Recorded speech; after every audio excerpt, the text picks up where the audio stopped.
This channel. मैं हूं आस्था दुबे, आप देख रहे हैं trade vlog. In today's episode of case study bye trade vlog हम बात करने वाले हैं एक ऐसे ब्रांड की जो न केवल एक बहुत सक्सेसफुल बिजनेस बना बल्कि एक क्रांतिकारी बिजनेस भी रहा, जिसने इंडियन डेयरी सिस्टम में भी क्रांति लाई। अभी तक आप गेस कर चुके होंगे, आज हम बात करेंगे अमूल के बारे में कि अमूल कैसे शुरू हुई, अमूल ने कैसे क्रांति लाई, जो हम जिस क्रांति की बात कर रहे हैं, और इसी के साथ साथ अमूल इतनी सक्सेसफुल कैसे हुई, इनका बिजनेस मॉडल क्या था। तो चलिए वीडियो शुरू करते हैं।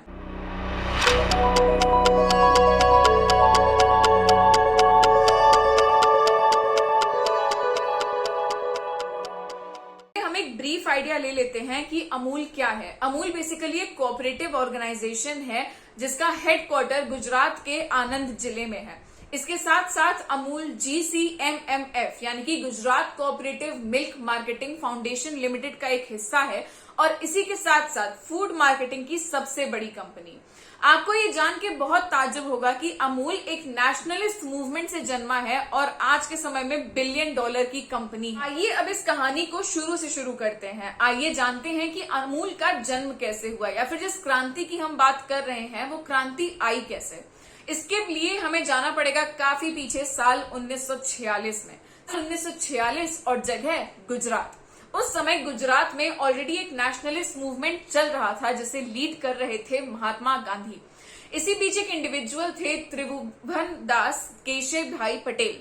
ये महात्मा गांधी से काफी इन्फ्लुएंस थे और ये भी वहां के गरीब किसान और लैंडलेस लेबरर्स के लिए कुछ करना चाहते थे। तो इन्होंने कुछ किसान अपने साथ इकट्ठे किए और ये गए सरदार वल्लभ भाई पटेल से मिलने। वल्लभ भाई पटेल ने इन्हें सजेशन दिया, इन्हें ये एडवाइस दी कि एक अपनी कोऑपरेटिव ऑर्गेनाइजेशन शुरू करें जिसमें ये सभी फार्मर्स होंगे। दरअसल ब्रिटिश इंडिया में जो एक डेयरी थी जो सभी फार्मर्स को एक्सप्लॉइट कर रही थी वो थी पोल्सॉन डेयरी। ये डेयरी के मतलब इनके लिए काम करते थे Indian farmers, Indian dairy farmers, और उन्हें उस काम के हिसाब का कंपेंसेशन नहीं मिलता था। बीच के जो बिचौलिए होते थे थोड़ा वो खा जाते थे, थोड़ा ये डेयरी खुद भी खा जाती थी। तो जो बेसिकली जो डेयरी फार्मर्स थे उनकी कंडीशन काफी ग्रेव थी और इसी कंडीशन को सुधारने के लिए और साथ ही साथ वल्लभ भाई पटेल की सजेशन को मानते हुए पटेल साहब जो हमारे थे त्रिभुवन दास पटेल साहब, इन्होंने एक ये कोऑपरेटिव ऑर्गेनाइजेशन शुरू कर दिया। इस कोऑपरेटिव ऑर्गेनाइजेशन को मोरारजी देसाई का भी सपोर्ट मिला जो आगे जाके देश के प्रधानमंत्री भी बने।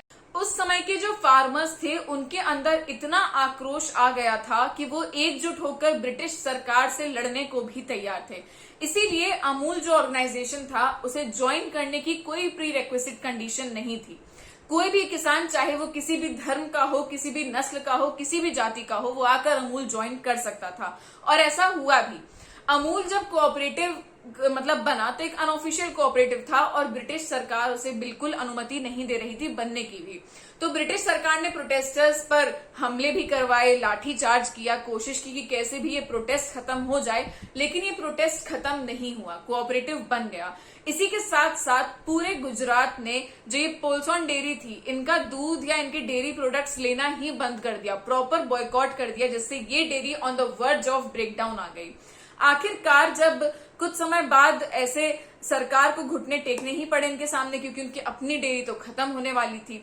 अब जब सरकार ने घुटने टेक ही लिए तो अमूल एक ऐसा कोऑपरेटिव बन गया। और ब्रिटिश सरकार ने घुटने क्यों टेके? क्योंकि ब्रिटिश सरकार को लग रहा था कि ये कोऑपरेटिव कुछ दिन भी नहीं चल पाएगा। क्यों? क्योंकि सारे किसान तो इलिटरेट हैं, उन्हें पता ही नहीं है बिजनेस कैसे करना है, कोऑपरेटिव कैसे संभालना है, तो वो ये कोऑपरेटिव चला ही नहीं पाएंगे।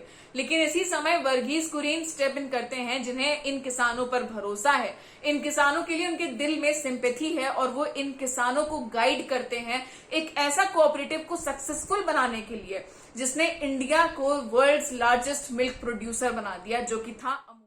अमूल की सक्सेस में टेक्नोलॉजी का अनडाउटेडली एक बहुत बड़ा हाथ है। क्यों? अमूल इतनी लेटेस्ट टेक्नोलॉजीज यूज करते हैं जिससे इनकी फंक्शनिंग जो है वो काफी स्मूथ है। ये ऑटोमेटिक मिल्क कलेक्शन यूज करते हैं जिससे फार्मर्स इन्हें मिल्क दे देते हैं। इसके बाद उस मिल्क को एग्जामाइन किया जाता है, ग्रेड किया जाता है और इसी के तुरंत बाद अगर वो मिल्क ठीक है तो फार्मर्स को तुरंत उसका पेमेंट भी मिल जाता है। यानी कि यहाँ पर कोई भी गरीब किसान एक्सप्लॉइट नहीं हो रहा। उसके बाद ये जो दूध है ये ट्रक्स में सुबह सुबह इस देश के हर कोने में पहुंचता है। अगर आपको एक अमेजिंग फैक्ट के तौर पर बता दें तो अमूल डेली 3 से 3.5 मिलियन लीटर्स दूध कलेक्ट करता है भारत के 2.12 मिलियन फार्मर्स से। अब आप समझने और सोचने की कोशिश कीजिए कि कितना वास्ट नेटवर्क है इनका। अमूल का जो सक्सेस मॉडल था वो और भी जगह देश में इंप्लीमेंट किया गया, जिससे भारत देश में आया द व्हाइट रिवॉल्यूशन। इस व्हाइट रिवॉल्यूशन की वजह इंडिया जो पहले दूध की जहां पे कमी होती थी, जो दूध इंपोर्ट करता था, वो दूध का one of the largest exporters in the world भी बन गया। आप सोच रहे होंगे अमूल इतना सक्सेसफुल क्यों हुआ। एक रीजन तो इनकी प्रोफेशनलिज्म और बेहतर यूज ऑफ टेक्नोलॉजी हो गया। इसके साथ ही साथ अमूल किसी एक एम्बिट के अंदर नहीं आता। ये इनका ऐसा नहीं कि सिर्फ दूध बेच रहे हैं, ये चॉकलेट्स भी बेच रहे हैं, आइसक्रीम भी बेच रहे हैं, मिठाई भी बेच रहे हैं। तो इनका जो बिजनेस है वो बेसिकली काफी एरियाज में, तो सोर्स ऑफ इनकम भी काफी एरिया से आ जाता है। और इसी के साथ साथ अमूल के जो प्रोडक्ट्स होते हैं उनमें हाइजीन का बहुत ख्याल रखा जाता है और पूरी दुनिया में अमूल के जो प्रोडक्ट्स हैं वो काफी अफोर्डेबल हैं। तो ये भी अमूल को एक काफी सबके लिए रीच आउट कर सकते हैं। अमूल का एक ऐसा ब्रांड है जिसके जो कंज्यूमर्स हैं वो सोसाइटी के ऑलमोस्ट हर तबके से आते हैं। आप ये भी सोच रहे होंगे कि अमूल का नाम अमूल क्यों पड़ा। बेसिकली जब ये बिजनेस अच्छा खासा चल गया और ये कोऑपरेटिव एक सक्सेस बन गया, in contrast to what Britishers used to think, तो वर्गीज कुरियन ने सोचा कि अब इसे एक प्रॉपर ऑफिशियल नाम दे दिया जाए ताकि ये और भी रीजन्स में एंटर कर सके, तो एक प्रॉपर नेम के साथ एंटर हो। उन्होंने काफी आइडियाज ब्रेनस्टॉर्म किए लेकिन उन्हें कुछ समझ नहीं आया, तो उनके केमिस्ट ने उन्हें ये नाम सुझाया था अमूल। बेसिकली अमूल जो है वो शॉर्ट फॉर्म है आनंद मिल्क यूनियन लिमिटेड का, और हिंदी में अमूल का मतलब होता है कुछ ऐसा जो बहुत प्रीशियस हो। दोनों ही जगह ये फिट बैठ गया और इसीलिए इस ब्रांड का नाम पड़ा। 40 देश हैं जहां पर अमूल का बिजनेस अच्छा खासा फैला हुआ है। इन देश में आ गया USA, Singapore, Japan, China, United Arab Emirates या यूएई। अब इसी के साथ साथ ये भी जान लीजिए कि अमूल एक काफी फार्मर फ्रेंडली एक कोऑपरेटिव है। क्यों? क्योंकि इसका बेसिकली जो मूल सिद्धांत था वो यही था कि जो हेल्पलेस फार्मर्स हैं, जो पुअर फार्मर्स हैं, लैंडलेस लेबरर्स हैं, उन्हें सहयोग मिले। और ये सहयोग उन्हें आज तक मिलता है क्योंकि अमूल अपनी 80% ऑफ जो इनकम है वो इन फार्मर्स को वापस लौटाता है, यानी कि इन फार्मर्स पे स्पेंड करता है। इसी के साथ साथ कैटल का भी बहुत ध्यान रखता है अमूल, और इनकी जो क्वालिटी है वो आर्टिफिशियल इंसेमिनेशन की वजह इतनी ज्यादा अच्छी हो गई है। बेसिकली आर्टिफिशियल इंसेमिनेशन एक ऐसी आर्टिफिशियल टेक्नोलॉजी है जिसकी वजह से जो गाय या भैंस है उनकी ब्रीड काफी अच्छी हो गई है, कैटल की ब्रीड काफी अच्छी हो गई है, जिसकी वजह से दूध काफी अच्छा मिलने लगा है।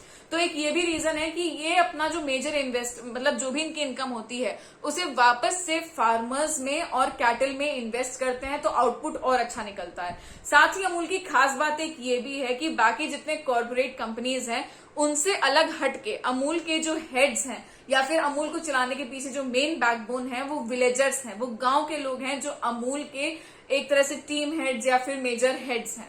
वैसे कहानी काफी लंबी है पर हमने कोशिश की कि आपको सारे मेजर फैक्ट्स एक कम टाइम में और अच्छे से एक्सप्लेन करे जा सकें। बाकी आप हमें कमेंट सेक्शन में बताइएगा जरूर कि आपको ये एपिसोड कैसा लगा, आपको अमूल की कहानी कैसे लगी, आपको किस तरह से अमूल की कहानी ने इंस्पायर किया। हम मिलेंगे आपसे अपने अगले वीडियोस में। तब तक make sure you like, comment and share this video and subscribe to our channel trade flog.